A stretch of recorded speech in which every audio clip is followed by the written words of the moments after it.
Assalamu alaikum. Welcome, ladies and gentlemen, to the episode of Ambassador's Lounge. I have with me Ambassador Asif Durrani, and together we are going to discuss the prevailing tensions in the Persian Gulf, as the Iranians would like to call it. Asif, we all are aware that Persian Gulf or the Gulf is once again in the spotlight. And this time it is because of Saudi Arabia and US tensions.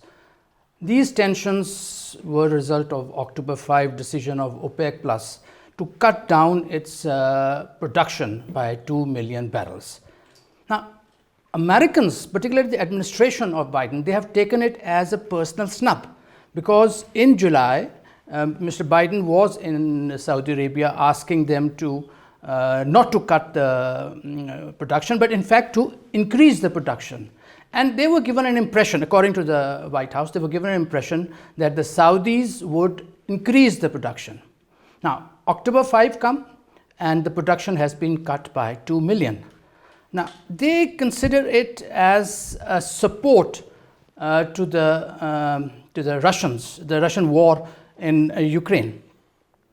And they have been, for the first time, it seems that publicly they have been castigating each other. The Saudis say, no, we did not do it out to support the Russians. But Mr. Biden in a CNN interview said that there will be consequences. Now, do you think the relationship relationship has seen ups and downs, but has it been damaged beyond repair this time? I don't think so, because in July when Biden visited Saudi Arabia, they did raise this issue that to enhance the production, but Crown Prince Salman told him frankly that our production capacity is already 13 million barrels per day, but we are producing 11 million barrels, and we are bound by the decision of the OPEC Plus. OPEC Plus means also Russia. Yeah. So in that context, even then, American media had said it that Biden came back to Washington empty-handed. So the United States should have known it, that it is just not the Saudi Arabia. There are other OPEC members and Russia, which are, in fact, they make the decision by consensus. And more importantly, why would the OPEC countries enhance production and bring down the prices and deprive themselves of the windfall profits? So that was actually, I think, United States itself is an oil producer. Why don't they enhance their production? And they have brought it to a... So the question is, the oil production has its own limits. And at the same time, when the countries, they are looking at the profits and their own interests. So it is more than politics. It is, in fact, the economic aspect of it. That's what the Saudis are saying. But then these relations, the US-Saudi relations in particular, and US GCC countries in general, I believe they are very important. Threatening them with consequences. These are the threats. Biden had, in fact, boycotted almost 18 months of conference on Khashoggi. Then he went there and he met the Crown Prince also. So he had to visit and he had to, in fact, swallow his own words. Mm-hmm. But these relations, basically, they are relations between US or GCC or US or Saudi. They are basically transactional, revolving around defense, focusing on defense. Per investments, Saudi investment or UAE investment in US, it's still limited. So if its relationships are transactional, what I don't understand is that despite all this thing, focus on defense, they have purchased heavily from the defense products from US, yet the region is still incapable of defending itself. They still need the US defense umbrella. You are right, because their own capacity is very limited. And capacity, what capacity?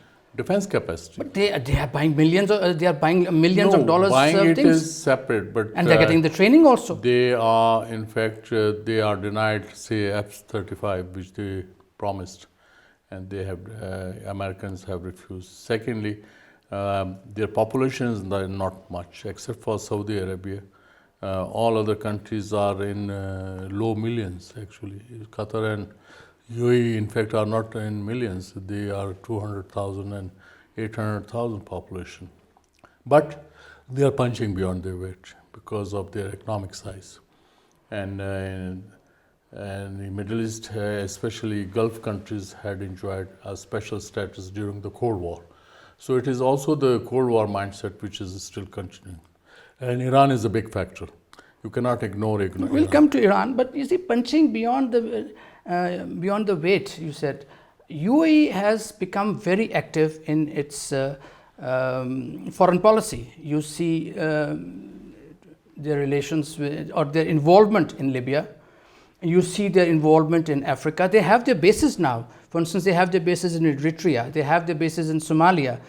So they are becoming very active. Same case with the Saudi Arabia, MBS, the Crown Prince and the Prime Minister. They have big ambitions for the countries. Such ambitions which have some military connotation do not work to the advantage of the countries. In fact, it only encourages tensions. And of course. I think these countries would be aware of the consequences if they want to enhance their influence through coercive diplomacy, or for that matter, or even if they use economics as a tool to influence the countries. All over the world it is done. But they also know their own capacity, their own strength. So in my view, the Gulf states, what they can do is actually they have to project as soft powers, not the military powers. I think they are, as far as the soft power projection of soft power is concerned, it is there. For instance, UAE, it has a good image, soft image. But now, because, as you said, because of the economic well-being, and now with oil prices going up, their coffers are being filled. So they can afford to see to make their foreign policy more adventurous. Yes, foreign policy adventurous, but should keep the military aspect away from their foreign policy, because that would become coercive then.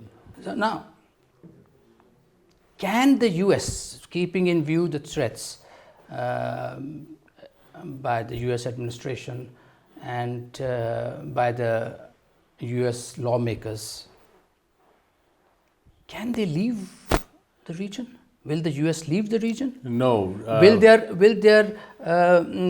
devotion, or will their concentration on... I know what you mean, but US should also understand that Israel is a big factor. And just 2 years ago, Israel signed Abraham Accords with the UAE and Bahrain in the GCC countries, and in North Africa with Sudan and Morocco. And now with all projections, for instance, Biden himself in July, he first went to Tel Aviv and then flew directly to Saudi Arabia. It was also a big signal that something big is going to happen.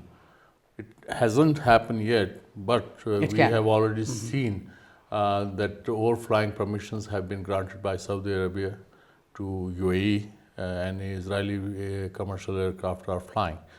And from all aspects, it looks that Saudis are now soft on Israel. Israel, yeah. And if you look at it, then there's a called quote-unquote Middle East NATO, in which India, America, Israel and UAE are the members. If that Quad has come into being, right now it has no military content, but it can turn into that, because the kind of foreign policy which is being projected by the states of the region is also tilted towards that. But Asif, my main stress is, will the Americans leave the region? Why should they leave? I mean, they have been saying that we want to get out of this region, concentrate elsewhere, and they have China. Now they have Imran, I Russians. think they will never leave it, as long as Israel is not in a satisfactory situation, because it is Israel. Israel is a power. Israel is in a good condition. It already has relations with UAE. It has relations with a number of other countries, and as you yourself said, Saudi Arabia is soft on them. It's not immediate neighborhood. It's not immediate. Israel's immediate neighborhood is not peaceful.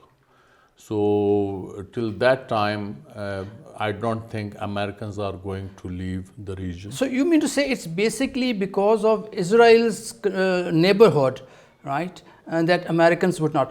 What if Israel's neighbor, I mean, they have friendly relations with Jordan, with Egypt, they have problems with Syria, but they are strong enough to make sure that it's nothing serious. I don't think it is happening. Reason is, if you look at the conflicts around the world, the hotspots are the Middle East. Yes, of course. There's no doubt about that. So how America is going to leave that? And America itself is involved. When you talk about Middle East, America is involved in Iraq. It is involved in Syria. It is in. It has been involved in Libya. It contributed to the Yemen also. It contributed to Yemen. Yeah, so how we can say that they will leave? So what we are basically saying is that they will not leave the region despite whatever they are saying. One, correct, because of Israel. That is your belief. I believe that they will not leave the region to Russia or China to gain influence there. Another important factor which in fact would keep the Americans in the region, they will not, because Russia and China have gained ground. They have gained ground there. And now Iranian factor is very strong. And it so happened that in last year, 2 years ago, Iran, sanctions on Iran, UN sanctions on Iran had to be extended in November 2000, and Russia and China, in fact, informally they vetoed it. So now, as far as weapons sanctions are concerned, those are lifted from Iran. Now, Asif, the peace in the region can only come through negotiations, through dialogue, through diplomacy. Correct. What I have seen, and what we all agree, we will agree, that US has not been a proponent of diplomacy. Now, Iran is the focal, is the reason of conflict, right? Now, US has not encouraged. In fact, US has been a barrier as far as talks between Iran, Saudi Arabia, or Iran, UAE are concerned. Other countries are involved, like Iraq is involved. China has offered, Chinese foreign minister, when he was in Riyadh, he offered to mediate between Iran and Saudi Arabia. Lavrov was there, the Russian Iraq foreign is minister. already doing active mediation. Yes.